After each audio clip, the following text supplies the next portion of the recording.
चलिए देखिए, पिछले क्लास में हम लोग पढ़े थे, ठीक है, पिछले क्लास में ये 0 एक सम संख्या है, क्यों है ये बता चुके थे, बता दिए थे ना जी। 0 सम संख्या है, क्यों है बता दिए थे। याद रखना हमेशा कि 0 किस में आता है, सम संख्या में आता है। देखो बच्चा, अब हम लोग पढ़ते हैं जैसे हम लोग क्या क्या पढ़े, प्राकृत संख्या के बारे में पढ़े ना जी, प्राकृत संख्या के बारे में पढ़े, फिर पूर्ण संख्या के बारे में पढ़े, बताओ, फिर पूर्णांक संख्या के बारे में पढ़े, ठीक है, पूर्णांक के प्रकार के बारे में पढ़े ना जी। उसके बाद पूर्णांक के प्रकार के बारे में पढ़ने के बाद उसके बाद सम संख्या विषम संख्या पढ़े। अब हम लोग को पढ़ना है अभाज्य संख्या, भाज्य संख्या, ठीक है, जैसे युगल अभाज्य संख्या, सहअभाज्य संख्या, इसके बारे में समझना है। तो इन सभी संख्या के बारे में समझने के लिए देखो हम लोग थोड़ा सा एग्जाम्पल से समझते हैं।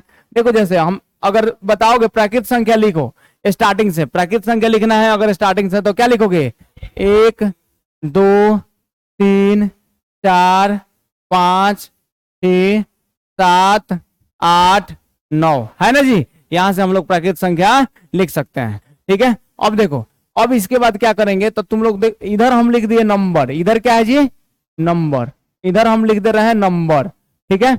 अब इधर हम लिख देते हैं इसका फैक्टर्स, क्या लिख दे रहे हैं जी, फैक्टर्स।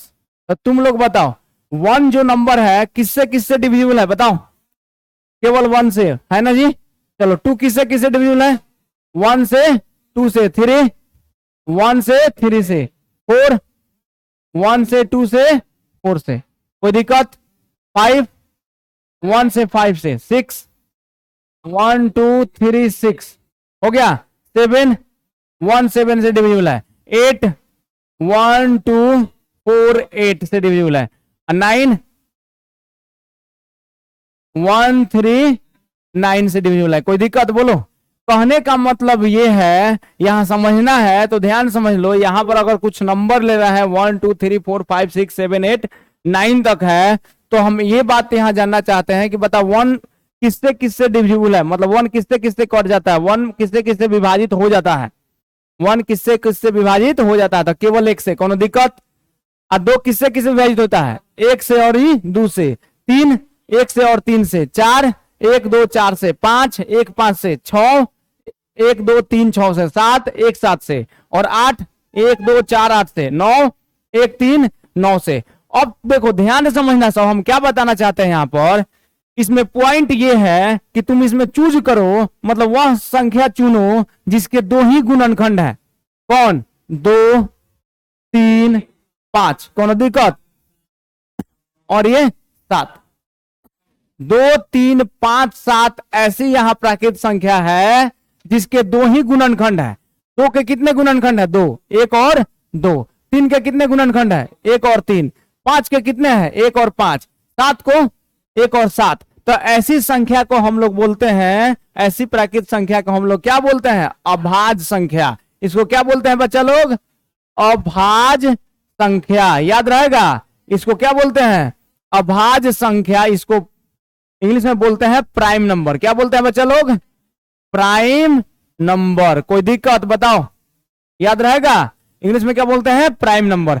मतलब वैसी 2 प्राकृत संख्या जिसके 2 ही गुणनखंड हो, क्या कहलाती हैं, अभाज्य संख्या कहलाती हैं। वह अभाज्य संख्या क्या क्या हो सकती हैं, ठीक है, जैसे 2 3 5 7 11 13, ये नहीं हो सकता है क्या, तो ये ध्यान में रखना, याद रहेगा। या जिसको तुम लोग एकदम स्कूल से ही पढ़ते आ रहे हो, मतलब छोटा 6वां 7वां से ही पढ़ते आ रहे हो तुम लोग, क्या कि वैसी प्राकृत संख्या, चाहे वैसी संख्या जो एक या अपने को छोड़कर किसी और संख्या से विभाजित नहीं हो, क्या कहलाती है बताओ, अभाज्य संख्या कहलाती हैं, उसी की परिभाषा को। अच्छा देखो, इसमें वैसी प्राकृत संख्या चुनो जिसके 3 या 3 से ज्यादा गुणनखंड है, बताओ कौन कौन, 3 या 3 से ज्यादा गुणनखंड है, कौन कौन हो सकता है, 4 6 8, यही ना जी, और 9, तो इसके कितना गुणनखंड है, 3 या 3 से ज्यादा। तो वैसी प्राकृत संख्या जिसके 3 या 3 से ज्यादा गुणनखंड होते हैं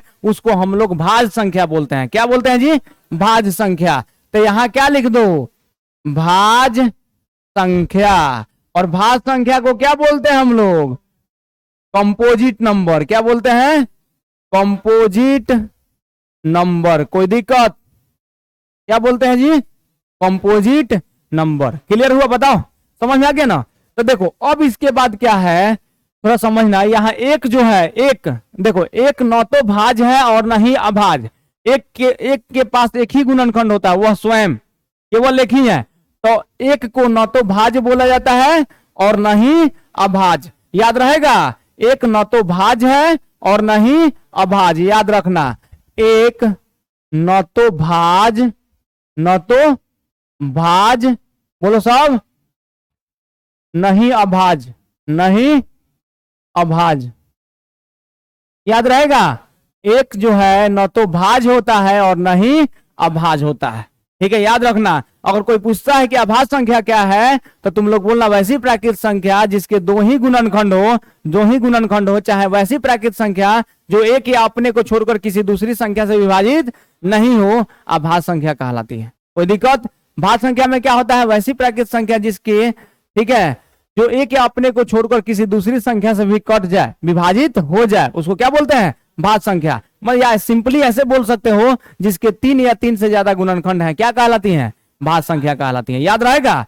चलो बच्चा, अब समझना है ध्यान से। तो सबसे छोटी भाज संख्या कौन है? सबसे छोटी भाज संख्या 4 न है। सबसे छोटी भाज संख्या 4 और सबसे छोटी अभाज संख्या 2। एक मत बोलना सब, एक ना तो भाज होता है और नहीं अभाज होता है। कोई दिक्कत? याद रहेगा कि नहीं रहेगा? क्लियर हो गया? तो ध्यान में रखिएगा, ठीक है, एक न तो भाज होता है और न ही अभाज होता है। याद रहेगा? कोई दिक्कत? परिभाषा उसके बाद यहां लिख देते हैं। अभाज संख्या का परिभाषा लिखना है तो अब यहां लिख दीजिए कि अभाज संख्या क्या होता है। तो देखिए, अभाज संख्या को आप लोग लिख सकते हैं,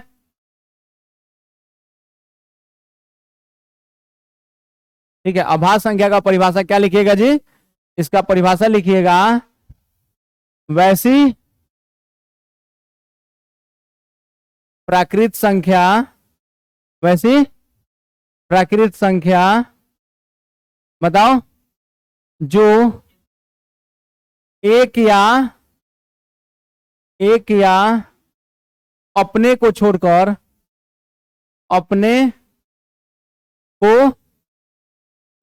बताओ, छोड़कर किसी दूसरी संख्या से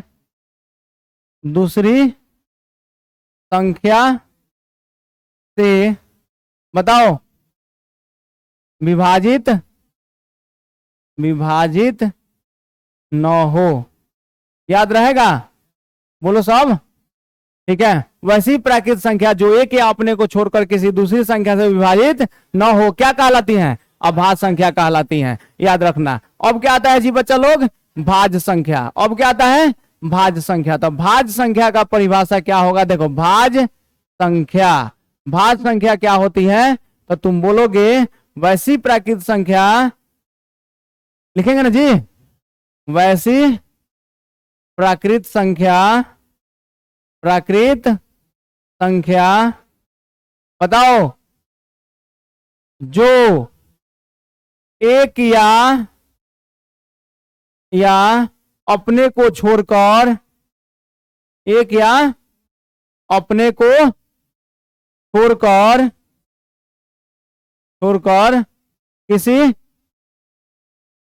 किसी अन्य संख्या से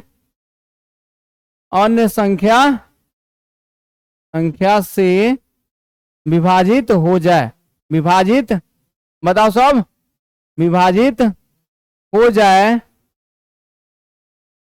जाए भाज संख्या कहलाती है। क्या बोलो सब? याद रहेगा? तो इसमें क्या आएगा? अभाज संख्या में 2, 3, 5, 7, 11, 13, बोलो सब, ये सब आएगा ना जी? कोई दिक्कत? बोलो, समझ में आ गया? अच्छा देखो, अब इसके तो अभाज संख्या हो गया, भाज संख्या हो गया, ठीक है।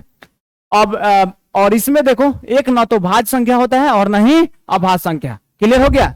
चलो नेक्स्ट, ध्यान सुनना। अब थोड़ा सा हम यहाँ पर संख्या का गेम समझते हैं, संख्याओं का खेल। अब क्या समझना है? संख्याओं का खेल, ठीक है। थोड़ा समझते हैं, ध्यान से समझना, सब दिक्कत होगा तो बोलना, ठीक है। संख्या का गेम समझते हैं। जैसे संख्या यहां लिख देते हैं, ध्यान से देखना, संख्या यहां लिख देते हैं 1, 2, 3 4 5 6 7 8 9। देखो लिख देते हैं कुछ संख्या, 10 11 12, यहाँ पर हो गया 13 14 15, कुछ संख्या लिख देते हैं।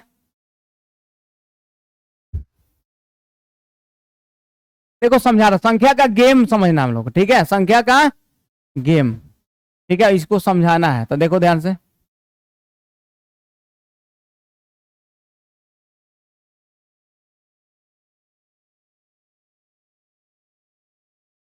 देखो कुछ लिखेंगे, ज्यादा नहीं, 50 तक लिखना है। 27 37 38 39, फिर 40 41 42 43 44 और यहाँ 45, फिर 46 47 48 49 और ये हो गया क्या 50। सही है ना सब काउंटिंग, देख लो, ठीक है। ध्यान से देखो 1 2 3 4 ऐसे है, लास्ट कहां तक 50 तक। अब तुम लोग थोड़ा सा ध्यान से देखो, अब इसके बाद क्या करना है, यहाँ कॉन्सेप्ट क्या है वो समझना है।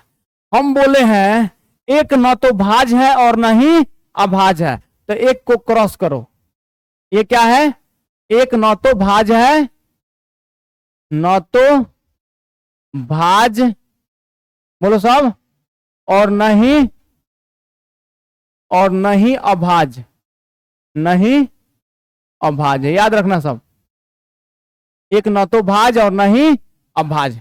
अब ध्यान समझ लो, कहने का मतलब क्या है। अब इसके बाद यहां दो जैसे बताओ, दो को ऐसे घेरो, ऐसे दो को घेर दिए गोल में, संख्या का गेम देखो, दो को घेर दिए और दो के पहरा में जो आता है उसको काटो। तो 2 दूनी 4, 2 तिया 6, 2 चौका 8 है, ये 10 12 14 16 18 20, 2 से ना कट जाएगा, ये सब 2 से कट जाएगा, 2 से कट जाएगा, ये सब बोलो सब, ये सब 2 से कट जाएगा, ये भी 2 से कट जाएगा, ये भी 2 से कट जाएगा, ये भी 2 से कट जाएगा। कोई दिक्कत समझ में आ रहा है बात? यानी मेरे कहने का मतलब कि 2 है तो 2 को घेरो सर्कल में और 2 के टेबल में जो आता है उसको काट दो। काट दिए बोलो। अच्छा अब ध्यान से 3 को घेरो ऐसे ही गोल में घेर दिए, बताओ, और 3 के टेबल में जो आता है उसको काटो। तो 6 9 3 चौका 12 15, 15 के बाद 18 21 24 27 30 3 33 36 39 भी कट जाएगा 3 से, और 42 45 और 48 कट गया, ठीक है, बोलो सब ना होगा जी। अच्छा देखो उसके बाद 5 को ऐसे घेरो और 5 के टेबल में आता है उसको काटो। तो 5 दूनी 10 कटा है, 5 3 15 5 चौका 20 50 25 5 6 30 अब 35 कट गया, 35 40 अब 5 45 कटा है, 50 कटा है। अब 7 को घेरो और 7 के टेबल में जो आता है उसको काटो। तो 7 दूनी 14 कटा है, 7 तरीका 21 होता है ना, बोलो कटा हुआ है, 7 चौक कटा हुआ है, 7 बचे 35, 7 छक 42 49 हो गया। अब जो बच गया उसको घेर दो, ये बचा है, ध्यान से देखो, जो बच गया उसको घेरो, बोलो साहब, जो बच गया उसको घेर दो। अरे जो बच गया काटे हो रहे हैं, बचा है ना, काटे हैं, 6 तो काटा हुआ है तो उसको थोड़े घेरना है। अरे जो नहीं कटा है उसको घेरो रे लोल, देखो ध्यान से, समझ में आया? और कुछ बचा है घेरने वाला? सब हो गया। अब देखो बच्चा ध्यान से सुनो, अब हम यहाँ क्या बोल रहे हैं, जो गोल में है, ध्यान से, जो गोल किया हुआ है वो क्या है, अभाज्य संख्या। ध्यान दीजिएगा, ये क्या है, अभाज्य संख्या। जो गोल घेरा हुआ वो क्या है, अभाज्य संख्या, ठीक है। और जो ऐसे काटा हुआ है, बोलो साहब, अरे ऐसे ना काटा हुआ है, वो क्या है, भाज्य संख्या। याद रखिएगा, भाज्य संख्या, कौन दिक्कत? अरे बोलो, क्लियर हो गया?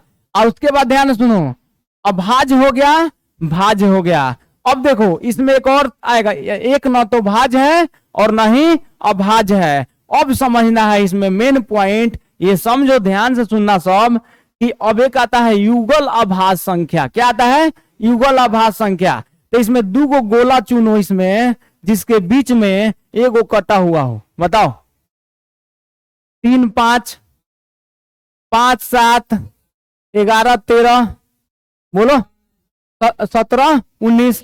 तो ऐसे संख्या को हम लोग बोलते हैं युगल अभाज्य संख्या। यानी दो अभाज्य संख्या के बीच में एक अभाज्य संख्या हो तो उन दोनों अभाज्य संख्या को युगल अभाज्य संख्या कहते हैं। समझ में आया? कोई दिक्कत बोलो? यानी दो अभाज्य संख्या के बीच में एक भाज्य संख्या हो तो उसको हम लोग क्या बोलते हैं? युगल अभाज्य संख्या। समझ में आया कि नहीं आया? बताओ। तो ये बच्चा देखो, यानी यही दो अभाज्य संख्या है और उसके बीच में एक भाज्य है कि नहीं? समझ में आया? कोई दिक्कत? तो युगल अभाज्य संख्या निकल गया। बोलो इससे समझ में आया कि नहीं? तो युगल अभाज्य संख्या कौन कौन है? 3 5 युगल अभाज्य संख्या है, 5 7 युगल अभाज्य संख्या है, 7 और 11 13 युगल अभाज्य संख्या है, 17 19 युगल अभाज्य संख्या है, 29 31 युगल अभाज्य संख्या है, 41 43 युगल अभाज्य संख्या है कि नहीं है? तो यहाँ पर लिख देंगे युगल अभाज्य संख्या में क्या आएगा? उसको बोलते हैं ट्विन प्राइम नंबर। युगल अभाज्य संख्या को क्या बोलते हैं? Twin prime number. तो इसका परिभाषा हम लोग लिख सकते हैं, युगल अभाज्य संख्या क्या है? तो देखो बच्चा यहाँ लिख देता है युगल अभाज्य संख्या। युगल अभाज्य संख्या। तो युगल अभाज्य संख्या क्या है? देखो युगल अभाज्य संख्या क्या है? तो इसको पहले इंग्लिश में बोलते हैं क्या बच्चा लोग? Twin prime number. Twin prime number मतलब जोड़ा होता है ये, ठीक है? Twin prime number. तो हम क्या बोलेंगे इसका परिभाषा बच्चा लोग? बोलो तो दो अभाज्य संख्या, दो अभाज्य संख्या युगल अभाज्य संख्या कहलाती है। युगल अभाज्य संख्या, अभाज्य संख्या कहलाती हैं। दो अभाज्य संख्या युगल अभाज्य संख्या कहलाती है यदि उन दोनों के बीच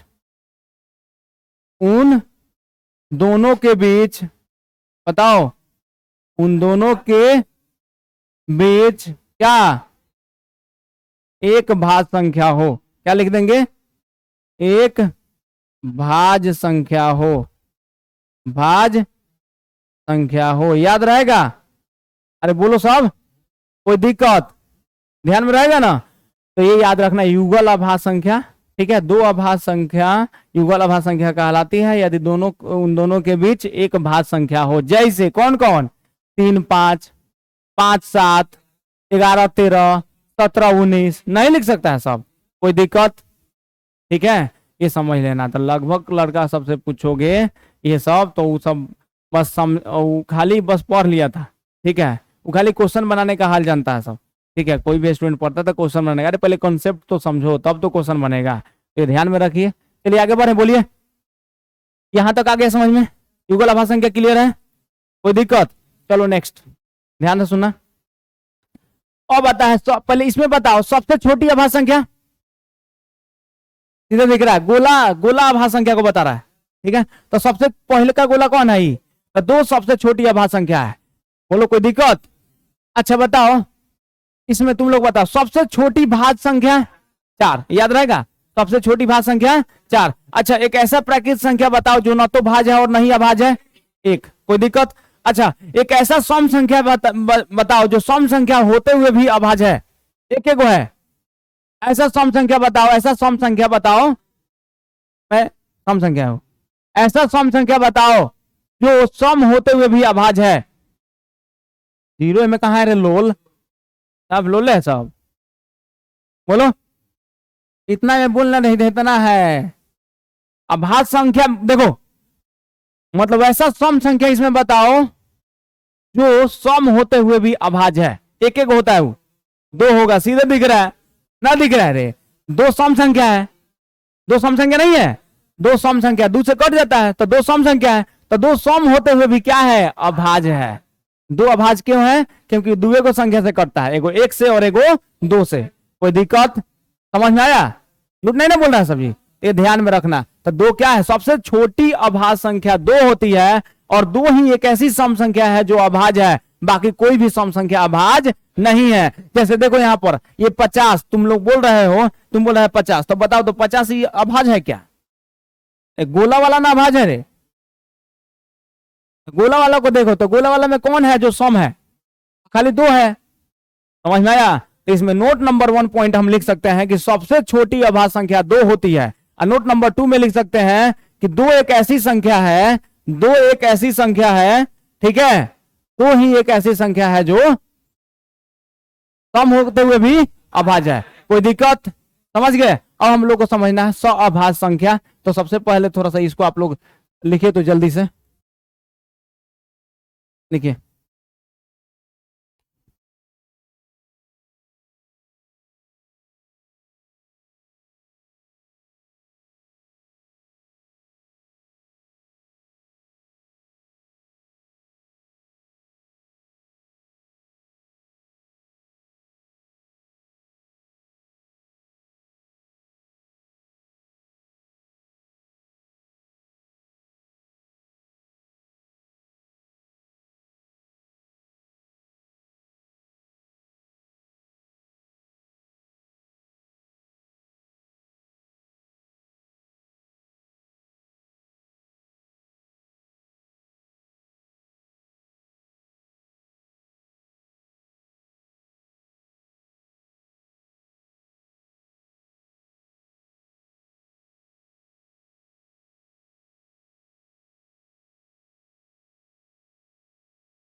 हो गया जी? नेक्स्ट वाला बता दे।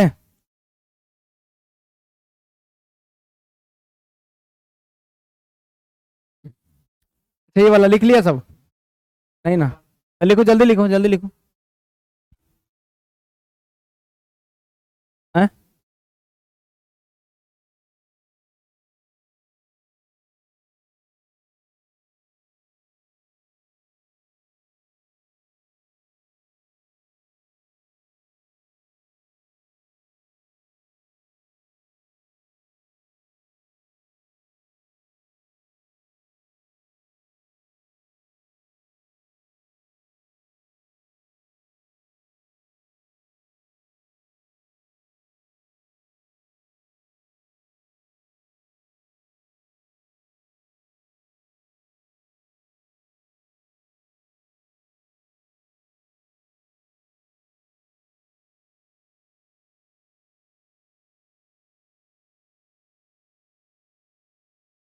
अरे लिख लिए लोग?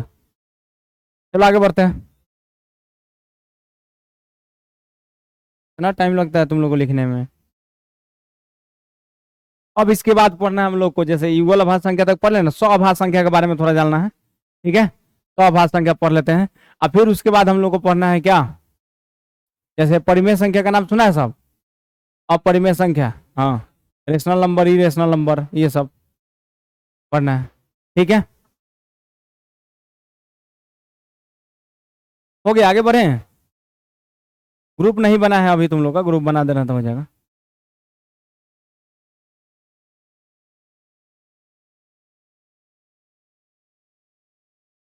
लिख लिए? चलो आगे पढ़ते हैं। ठीक है, नेक्स्ट, फिर टाइम देंगे लिखने के लिए। देखो अब आता है नेक्स्ट, बच्चा लोग ध्यान दीजिएगा। सहअभाज्य संख्या, सहअभाज्य संख्या, सहअभाज्य संख्या,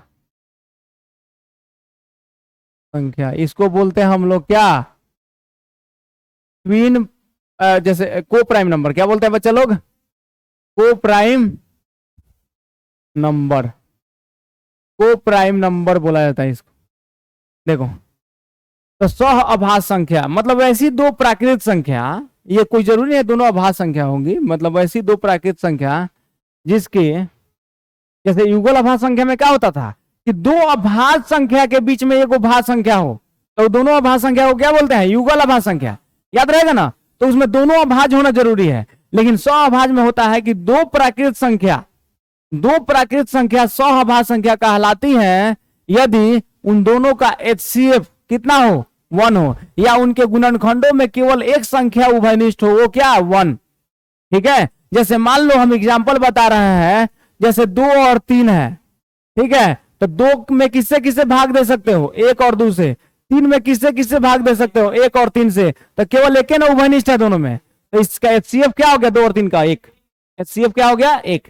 ठीक है, यानी अगर दो प्राकृत संख्याओं के गुणनखंड में केवल एक ही संख्या कॉमन हो, वह संख्या 1 हो, तो वह दोनों संख्या क्या कहलाती हैं?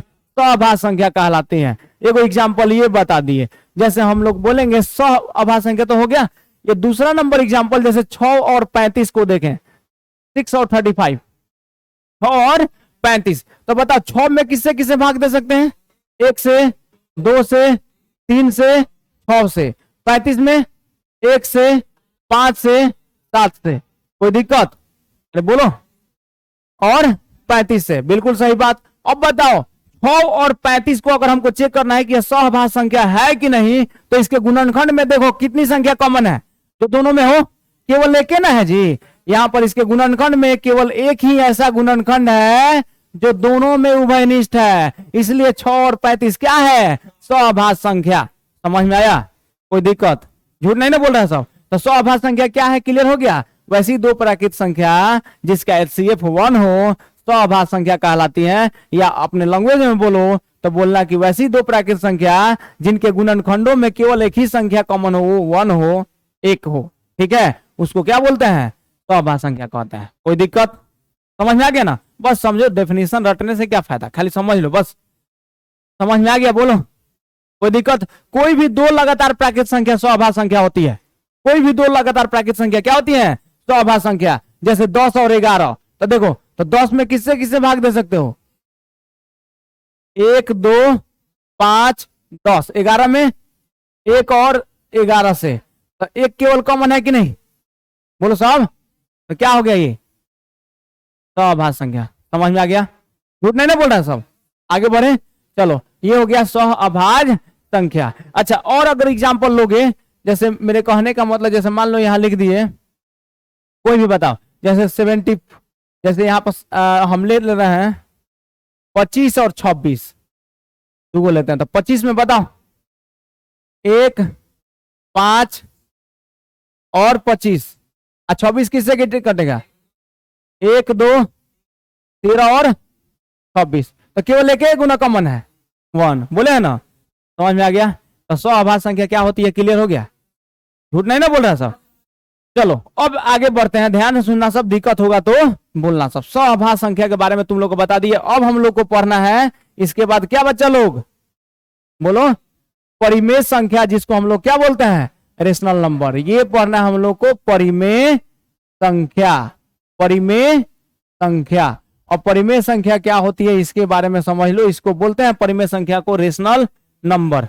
परिमेय संख्या को क्या बोलते हैं, रेशनल नंबर। परिमेय संख्या को क्या बोलते हैं बच्चा लोग, रेशनल नंबर, रेशनल नंबर। परिमेय संख्या को क्या बोलते हैं, रेशनल नंबर। तो क्या होती है परिमेय संख्या, इसके बारे में समझो। परिमेय संख्या क्या होती है, तो वैसे ही तुम लोग पढ़ रहे हैं, स्कूल से ही रटते आ रहा है सब पूरा, भले समझ में आए चाहे नहीं आए, लेकिन रट के तो जरूर बैठ गए हैं कि वैसी संख्या जो p बाई क्यू के रूप में हो, जहां q नॉट इक्वल टू 0 हो, क्या होती है, परिमेय संख्या। p और q पूर्णांक हो। तो देखो लड़के सब क्या है ना, रटने में विश्वास करता है। छोटा जब क्लास में होता है ना, 10 10th से नीचे या 10th में, तो रटने में, अरे यार उसको समझो ना परिमेय संख्या किसको एक्चुअली बोल रहा है। ठीक है, तो परिमेय संख्या क्या होता है तुम लोग को बता रहे हैं कि वैसी संख्या जो p बाई क्यू के रूप में हो। ये सही है डेफिनेशन। डेफिनेशन में तुम लिखोगे वैसी संख्या, बताओ सब, वैसी संख्या जो p बाई क्यू के रूप में हो, रूप में हो, जहां q नॉट इक्वल टू 0 तथा, बताओ सब, p कॉमा क्यू क्या है वो, p कॉमा क्यू पूर्णांक हो, पूर्णांक हो, परिमेय संख्या कहलाती है। परिमेय संख्या कहलाती है। परिमेय संख्या, परिमेय संख्या कहलाती है। कोई दिक्कत बोलो, परिमेय संख्या कहलाती है। कोई दिक्कत बोलो सब। जैसे एग्जाम्पल बता रहे हैं बच्चा, ध्यान से सुनो, एग्जाम्पल मेन है परिमेय संख्या। इसमें एग्जाम्पल में जैसे मान लो कि यहां पर पहला एग्जाम्पल लिख दे रहे हैं 2/3, तो देखो नीचे वाला 0 तो होना ही नहीं चाहिए। कभी भी परिमेय संख्या में हर क्या होता है, 0 नहीं होना चाहिए। हर क्या होना चाहिए, 0 नहीं होना चाहिए। तो हर 0 नहीं है। और 2 और 3 पूर्णांक है। पूर्णांक क्या होता है बच्चा, तुम लोग को बता दिया ऑलरेडी, क्या होता है, 0 1, मतलब पूर्णांक में बता दे हैं तुम लोग को। देखो 0 +-1 +-2 +-3, ये सब क्या है, डॉट डॉट डॉट, ये सब पूर्णांक होते हैं, होते हैं ना जी। तो तुम लोग बताओ यहां ध्यान से कि 2 इसी में से है कि नहीं, 3 इसी में से है कि नहीं। तो 2/3 मतलब परिमेय हुआ कि नहीं। परिमेय तभी होगा जब p बाई क्यू के रूप में हो। तो पहला p बाई क्यू के रूप में यहां पर है। और p भी क्या है, पूर्णांक है, क्योंकि 2 इसमें पूर्णांक, ये सब क्या है, पूर्णांक है। तो इसी में से ना लिया गया है जी। तो ध्यान में रखना, p का वैल्यू 2 है और q का वैल्यू 1, यहाँ पर 3 है। कोई दिक्कत। दूसरा एग्जाम्पल अगर बोले और यहाँ पर बोल दिए, मान लो कि यहाँ पर 5/7, चाहे 5/6 है, 5/7, देखो बताओ परिमेय नहीं है क्या, ये p बाई क्यू के रूप में नहीं है क्या। अब p 5 पूर्णांक नहीं है क्या, इसमें आगे आएगा, और 7 भी इसमें आगे आएगा, तो पूर्णांक है। अच्छा, तीसरा एग्जाम्पल अगर हम बोले जैसे 0, क्या परिमेय संख्या नहीं है, तो 0/1 लिख सकते हैं। तो ये p है, q है, तो p का वैल्यू 0 इसमें नहीं है क्या। लेकिन q 0 नहीं होना चाहिए, q नॉट इक्वल टू 0, तो q तो 1 है ना, 0 कहाँ है, तो परिमेय संख्या नहीं है क्या। अरे समझ में आ रहा है, कोई दिक्कत। अच्छा देखो और एग्जाम्पल 4th नंबर, अगर यहाँ 1 लिख दिए तो बताओ है, क्योंकि 1/1 परिमेय संख्या है। p, ये भी तो p बाई क्यू के रूप में है। कोई दिक्कत, q का वैल्यू यहाँ पर 1 है। समझ गए लोग, कोई दिक्कत। अब समझो, बता, तो परिमेय संख्या तुम लोग अब समझ गया होगा परिमेय संख्या होता क्या है। अब आता है परिमेय संख्या 2 रूपों में होती है, 2 रूप में।